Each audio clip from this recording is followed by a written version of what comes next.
welcome to my channel. My name is Megan and today I'm going to be talking to you about the 22 lessons I've learned since turning 22. If you see me looking down, it's because I'm looking at my notebook.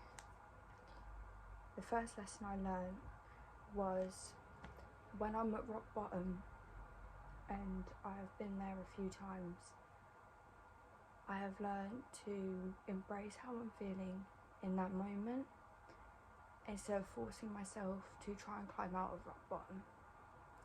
And the reason for that is I feel like once you hit rock bottom and you're really stuck down there, it can be very difficult to climb out, or you will try and climb out quicker than you are supposed to. I learned a lot of life lessons when I embraced how I felt in the situation and learned to acknowledge my feelings, because I needed a safe space in myself to feel, which I learned a lot of people will try and climb out too quickly, and that's when you don't really learn anything while stuck in that situation. The second thing that I have learned is you can do hard things, and it took me ages to realise that. It turns out all you needed is self-discipline to do those hard things. I've realised over the years that my trauma doesn't define me, and neither does my past relationships, my former self. Who I was as a teenager does not define who I am now. And I feel like you do a lot of developing mentally, emotionally, spiritually over the years as you get older. And like some of you would look back and go, oh okay, well I'm not the same person I was as a teenager, so why do you still hang on to those feelings that you had instead of letting them go? I've recently learned that the best thing to do is to drop everything that you've done at a younger age and move on from those situations, because it isn't fair on yourself or your mental health to sit and dwell on what happened in the past. With trauma, you need to heal, whether that's going to therapy, doing shadow work, journaling, doing anything that you can to heal yourself, because you are deserving of healing, and it isn't fair in any circumstance to let yourself feel as bad as what you do about certain things that you did. I've realised that I'm responsible for my own mental health. I would blame everything and everyone around me for my bad mental health, but that isn't correct. It's something that you are completely responsible for, whether that is coping mechanisms or anything that makes you feel that bit better can help. But sometimes we have something bad happen to us and we immediately blame that on that causing our mental health, when that's not the case, because someone could say something nasty to us and we could easily go, okay, or we could cry about it. And don't get me wrong, I have cried about certain things that have been said to me multiple times, but as I've gotten older, I've realised developing a thicker skin around it is so much better than sitting and dwelling on what people are saying, because other people's opinions do not matter. The only opinion that matters is yours, right? One thing that I have noticed, and I noticed this a couple of years ago, those friends that you had in school that you said you was going to do all the things together, like move in together, be each other's bridesmaids at weddings and stuff like that. Most of the time they're not involved in your life as you get older. When you're younger, you so truly want to believe that that is how these friendships are going to be, but majority of the time that's not how it goes. And it's sad because you want to trust in these friendships so much, but I've learned that it doesn't always happen. Some people will only come into your life to teach you a lesson. This took me a while to grasp because I wanted everyone that came into my life to be a positive interaction, and that doesn't always happen. Another thing that I did notice in the same section is that if you don't listen when they're trying to tell you and shove it down your throat that somebody is a bad person, and you keep allowing them to walk all over you, the universe is once again just going to shove it down your throat until you learn that lesson. And the best thing to do is to cut off toxic people. Once you learn that lesson, cut them off, and don't interfere with other people like that, because you'll just end up with your feelings hurt, and it isn't fair. I've learned to always trust my gut instinct. So many bad things have happened because I haven't trusted my gut instinct. Your gut instinct matters so much more than anything else. If you have a bad feeling about something, don't ignore that, because the minute you start to ignore that, the bad things are going to happen. And you might get a good gut feeling about something. Go with that. Go with any gut feeling that you have, whether it's bad or good. Trust it completely. When your parents say they have a bad feeling about a friend, and I know for a fact we've all heard that, listen to them. They have learned so much more than what we have. And as I've gotten older, I've learned that those friends that I got warned about are bad. They're bad people, and you shouldn't have to sit there and learn that lesson. They're trying to help you in the way of telling you. They're completely trying to be helpful. Usually it's because they've had bad experiences in friendships, and they are really trying to help us. That's it. And the fact that I know all of us don't listen. I know all of you that probably have a friend that your parents warned you about that has done bad stuff, right? And a lot of the time we ignore that because we don't want our parents to be right. If you are ever in a relationship with anyone, a friendship, and they hit you once, I promise you they will do it again. I have been there in relationships with people who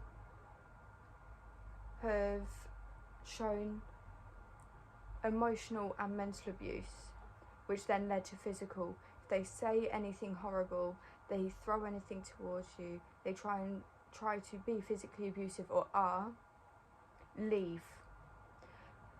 Because nothing will stop them from going to do it again. Because you staying with them is proving that you are allowing it. And the best thing that I ever done was leave these toxic relationships that were constant arguments, constant fighting.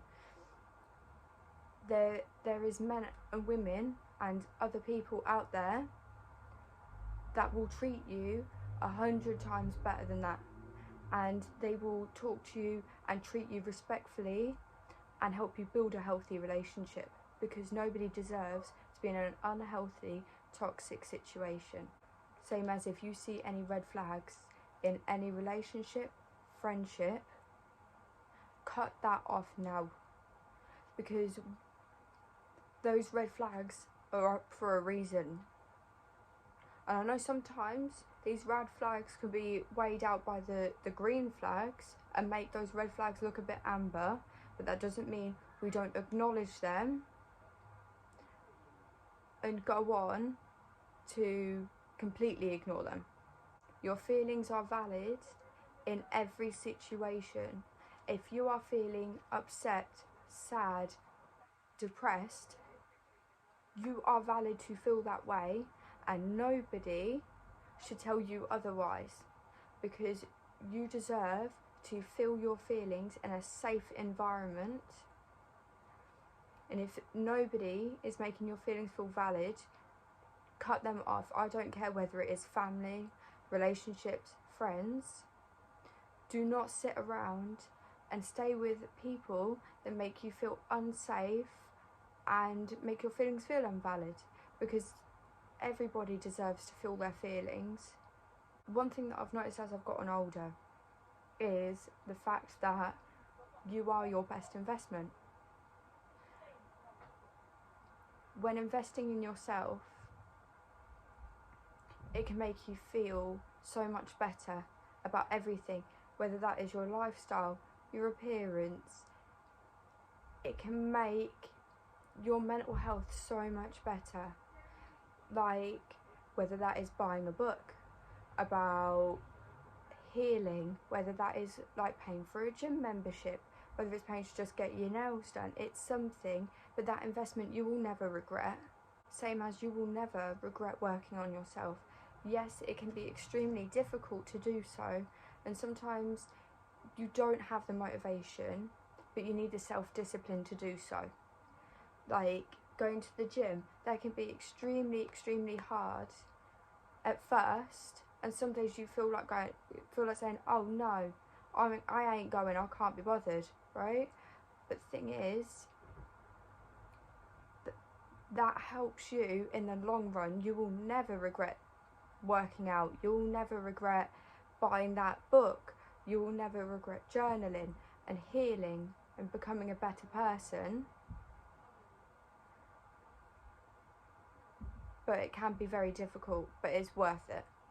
I found that going out of my comfort zone is when the best things happen to me.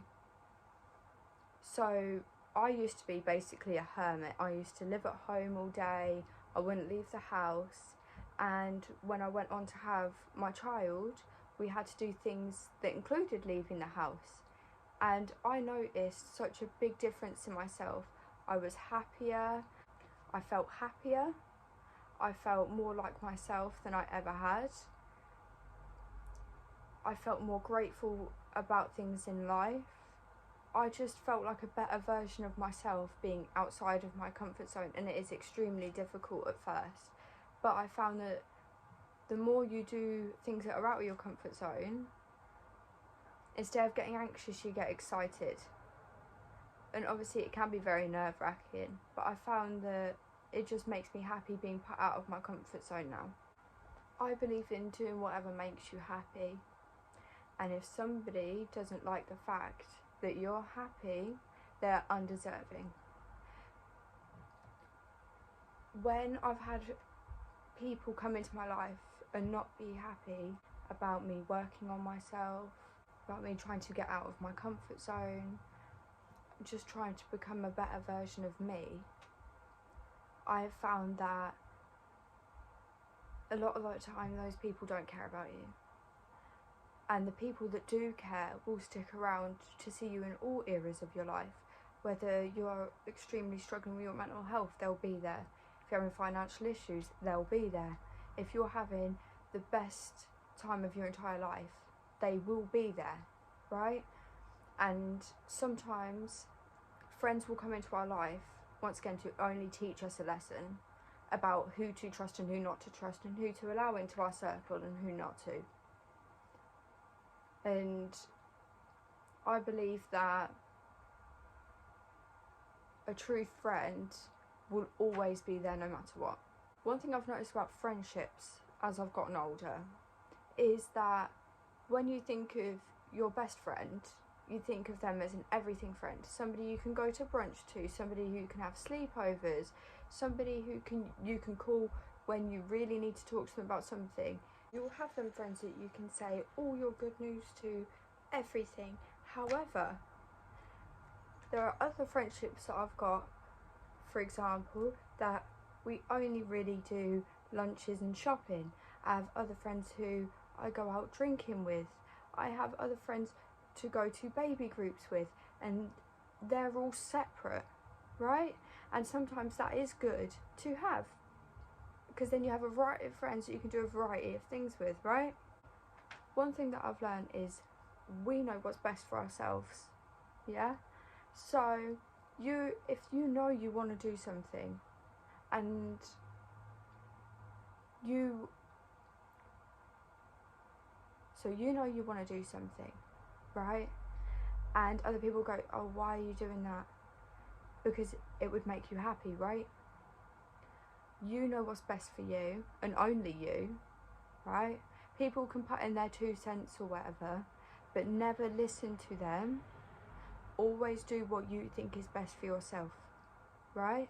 Another thing that I've learned, and it took me a while, was I used to compare my life to social media all the time. And I would compare myself to all these different girls on Instagram and Pinterest and everything else. And I've now got to the point where I've realised most of that is fake, right? Like, you now see a lot of girls and boys doing like what the picture looks like, and then the reality of what they were doing to get this photo and everything else. And I feel like I love that trend so much, because it actually shows the reality behind social media, because a lot of the time it's not shown, and it could take 4,000 pictures to get one good picture. And why compare yourself to that? There would be no point. Like, I used to compare my home to that. I've got a very tiny house. I live at home still with my parents, and I would see all these girls and boys and everyone else on social media, younger than me, that have got their own house, that are married, engaged, having children. And the thing that I've noticed is everyone has their own timeline of what they want to do with their life. So in the end, I gave up comparing my life to other people's, because I would rather romanticize what I have in my life and what makes me happy than to be focused, glued onto my phone, worried about what other people are doing. What would be the point? There isn't any, because we deserve to feel happy in the lives that we've got. And I'm very grateful for the life that we've got, because I know that people have it worse. And I like to embrace all the tiny things rather than the big things as much. One thing that has done wonders for my mental health is journaling. And I used to see loads of people talking about this, and I would think, what, you're just writing in a notebook, right? It can't be that healing and that helpful. And I found that journaling has helped me insane amounts, especially with my healing journey, with helping me understand how I'm feeling, why I'd be feeling that way, with trauma, what can trigger them, releasing all of my trauma onto a piece of paper rather than taking it out on other people and doing this in an unhealthy way. It's helped me become a healthier version of myself. It's helped me realise what I want in life and what I don't want in life, and all of these different things. What I found with journaling is that it's easier to go off of prompts and looking up just different questions to ask yourself, like whether you just want to do positive affirmations, whether you want to do manifestation, law of attraction, which I love the law of attraction. It's amazing, right? But other people might not like that. And then you've got your shadow work, which helps to heal your inner child, inner teen, any trauma that you have. And it begins to bring out the best version of you just through writing in a book. And I personally love it. But yeah, those are the 22 lessons I've learned in 22 years. And I really hope that this helped everyone. And if you have any life lessons that you've learned, could you leave them in the comments? Thank you so much and have a good day. Bye.